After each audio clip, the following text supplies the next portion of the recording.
Hello friends, welcome to my channel. मेरा baby सो रहा था। मैं घर का सारा काम कर लेती हूँ डेली, क्योंकि अगर ये जाग जाता है तो मुझे काम करने नहीं देता। मेरे नाश्ते का टाइम हो चुका है और मैंने नाश्ते में अपने लिए बनाई है अदरक वाली चाय। मेरा डेली यही है, मैं अदरक वाली चाय हमको पीनी पीनी है सुबह सुबह, मुझे बहुत ज़्यादा अच्छी लगती है।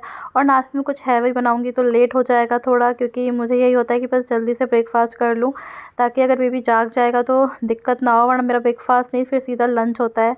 तो मेरी चाय बन चुकी है। चाय पीने के बाद मैं जगा लेती हूँ अपने बेबी को, और ये बेबी सुसु भी कर लेता है। मतलब सच में डेली का काम है इसका। और इसको दूध भी पिलाना है। अब मुझे दूध पिलाऊंगी, फिर मालिश करूँगी। उसके बाद सोना चला जाता है पड़ोसी के घर पे खेलने, तो मुझे टाइम मिल जाता है। वॉशिंग मशीन से मैं कपड़े निकालती हूँ। ऑटोमेटिक वॉशिंग मशीन है तो हाँ, कपड़े धोने का झंझट तो नहीं है। कई बार मुझे हाथ से धोने पड़ते हैं जब कपड़े ज़्यादा हो जाते हैं, साथ ही साथ ज़्यादा गंदे भी हो जाते हैं। और ये मैं चली जाती हूँ कपड़े डालने के लिए छत पर, और उसके बाद मुझे सोचना है कि आगे मुझे क्या करना है। जैसे मैं नीचे आती हूँ तो मुझे याद आता है, अरे बेडशीट तो मैंने चढ़ाई ही नहीं थी। मतलब क्योंकि बेबी सो रहा होता है ना, तो मैं उस वक्त इसको डिस्टर्ब नहीं करना चाहती, तो मैं इसको सोने देती हूँ, क्योंकि मेरा सारा काम भी हो जाता है, नाश्ता भी हो जाता है। तो ये बेडशीट मैंने चेंज कर ली। मेरा डेली का काम है, मुझे डेली बेडशीट चेंज करनी ही करती पड़ती है। हालांकि मैं पिलो कवर चेंज नहीं करती, लेकिन आज मैं पिलो कवर भी चेंज कर रही हूँ, क्योंकि काफ़ी दिन हो गए थे। तो मैंने सोचा चलो आज पूरा बेड अच्छे से साफ़ कर दिया जाए।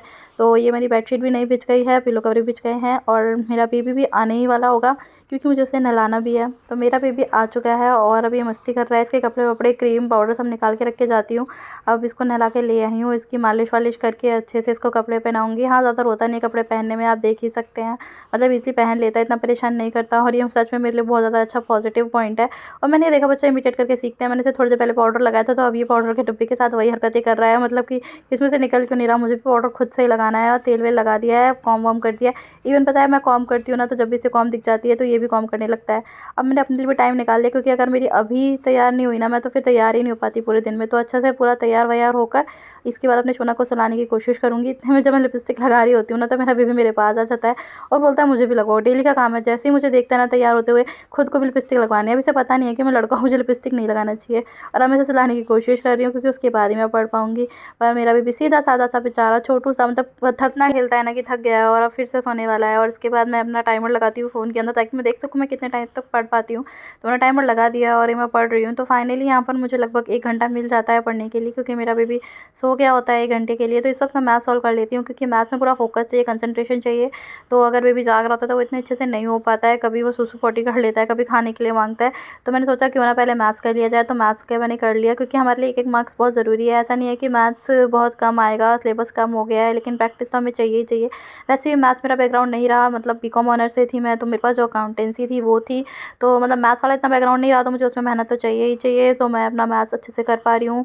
मैथ्स को करने के लिए मैं डेली क्या करती हूँ, एक कंसेप्ट समझती हूँ और प्रैक्टिस करती हूँ। साथ ही साथ लगभग डेली जब भी टाइम मिल जाता है तो मैं उसकी रिवीजन भी करती हूँ, क्योंकि मैथ्स एक ऐसी चीज़ है जितना आप प्रैक्टिस करेंगे उतना ही आएगा। अगर आप प्रैक्टिस छोड़ देते हैं तो आप मतलब बिल्कुल ही भूल जाते हैं या उसे नहीं कर पाते हैं। फ्रेंड्स, अगर आप भी मैथ्स की प्रैक्टिस नहीं कर रहे हैं तो मैथ्स की प्रैक्टिस ज़रूर करिएगा। ये मत सोचिएगा कि लास्ट के 10 दिन में हम मैथ्स को कर लेंगे तो हमारा मैथ्स हो जाएगा। मतलब सच में, क्योंकि डेली प्रैक्टिस करते हैं ना, तभी हमारा मैथ्स स्ट्रॉन्ग रह सकता है, और हम जो फॉर्मूलाज वगैरह हैं उनको भी नहीं भूल सकते हैं। तो डेली प्रैक्टिस मस्ट है। यहाँ मेरी प्रैक्टिस डेली चल ही रही है लगभग। कई कई बार ऐसा होता है कि किसी दिन नहीं हो पाती है, क्योंकि बेबी इतना ज़्यादा परेशान हो जाती है ना बेबी से, कि मैथ्स करने के लिए चाहिए होती है पूरी एनर्जी, और वो इतनी नहीं हो पाती है मेरी। तो मैं थ्योरी सब्जेक्ट्स प्रेफर करती हूँ। ऐसा नहीं कि मैं नहीं पढ़ती हूँ, पर मैं प्रेफर करती हूँ कि मैं उस वक्त थ्योरी सब्जेक्ट्स पढ़ लूँ। तो फ्रेंड्स, मेरा हो जाता है यहाँ पर। फिर मेरे हस्बैंड आने वाले होते हैं तो मुझे खाना बनाना होता है। तो आज मैं बनाती हूँ मूली के पराठे विद चटनी। यहाँ इतनी ठंड नहीं है, बट फिर भी बना लेती हूँ, क्योंकि मन तो करता है ना कि ठंडी में जो चीज़ बनती है वो यहाँ पे भी बना ली जाए। तो मैंने बना लिया मूली के पराठे। उसके बाद मेरे हस्बैंड बेबी को संभालते हैं, तो मैं फिर से पढ़ने बैठ जाती हूँ। मतलब ये मेरे लिए बहुत अच्छी बात है। जिस दिन उनकी मॉर्निंग होती है तो आफ्टरनून में वो बेबी को संभाल लेते हैं, तो मुझे अच्छा खासा टाइम मिल जाता है। फ्रेंड्स, यहाँ पर अब मैं थ्योरी सब्जेक्ट्स कर रही हूँ, उनकी रिवीजन कर रही हूँ, कोई नोट्स नहीं बना रही हूँ, क्योंकि रिवीजन भी मस्ट है। ऐसा नहीं होना चाहिए कि आप सिर्फ बनाते जा रहे हैं नोट्स और उनको रिवाइज़ नहीं कर रहे हैं। लास्ट में आप फिर क्या सोचेंगे कि हमारा पेपर क्यों नहीं क्लियर हो पाया। हमने सारा सिलेबस कंप्लीट तो किया था, लेकिन कंप्लीट करने का फ़ायदा क्या है। पता है दोस्तों, मैंने इतने सारे एग्जाम्स दिए हैं ना, तो कई बार मेरे साथ ऐसा होता है कि मैंने वो चीज़ पढ़ी हुई थी और ऑप्शंस में इतनी ज़्यादा कन्फ्यूजन हो गई ना, मतलब हद से ज़्यादा। और लास्ट में घर पर आके जब अपने नोट्स उठा के देखती हूँ ना, फिर लगता है यार पढ़ा तो हुआ था, याद क्यों नहीं आ रहा था, इतनी ज़्यादा कन्फ्यूजन क्यों हो रही थी। उसका सिर्फ मेन रीज़न यही है कि मैंने रिवीजन नहीं की थी। इसलिए ना मैंने अब से ठान लिया है कि रिवीजन तो मस्ट है। जितना करूँगी पर अच्छे से करूँगी। इस चीज़ के ऊपर कभी नहीं भागूंगी कि मुझे ज़्यादा से ज़्यादा सिलेबस कंप्लीट करना है। सिलेबस कंप्लीट पर तो फोकस करना ही नहीं है, जैसे कि मैं आपको अपनी हर वीडियो में कहती हूँ। इसलिए जितना करो अच्छे से करो, रिवीजन तो करनी ही करनी है। यहाँ पर 1 डेढ़ घंटे पढ़ने के बाद फिर शाम का चाय वाय का टाइम हो जाता है, तो दोबारा से चाय पीती हूँ, हस्बैंड के लिए स्नैक्स, और बेबी को बीच-बीच में काफ़ी बार खाना वाना खिलाना पड़ता है। फिर थोड़ा हम बाहर वॉकिंग कर कर आते हैं, क्योंकि बेबी के लिए भी बाहर का एनवायरनमेंट ज़रूरी है। अपनी पढ़ाई के चक्कर में मैं उसको भी एक ऐसा एनवायरनमेंट नहीं देना चाहती कि घर में कैद होकर ही रह जाए। तो फिर मैं अपने हस्बैंड के साथ थोड़ा वॉकिंग जाते हैं, फिर आकर डिनर वगैरह बनाती हैं, एंड उसके बाद मैं फिर से पढ़ने बैठ जाती हूँ। एंड फिर से मेरे हस्बैंड यहाँ पे मेरी पूरी हेल्प करते हैं, बेबी को सँभाल लेते हैं।